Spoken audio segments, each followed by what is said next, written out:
As you can see, I've already got my clips on the timeline, but we don't have a transition yet. We're going to make one.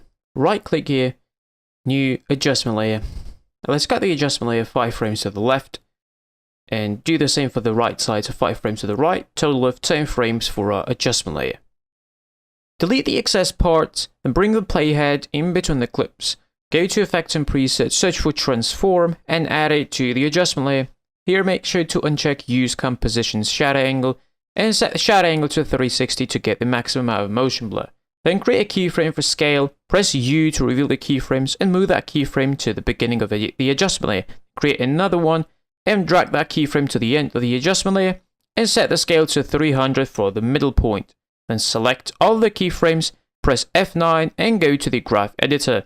Here we need to adjust the graph editor accordingly to get the smoothest and the snappiest animation. Just repeat my steps and give this graph a curve like this. Once you do it, exit the graph editor and you're ready to preview our transition. Most people will be satisfied with how this transition looks already, but we're going to give it more motion blur. Search for the effect directional blur, add it to the adjustment layer, then move the playhead in between the clips.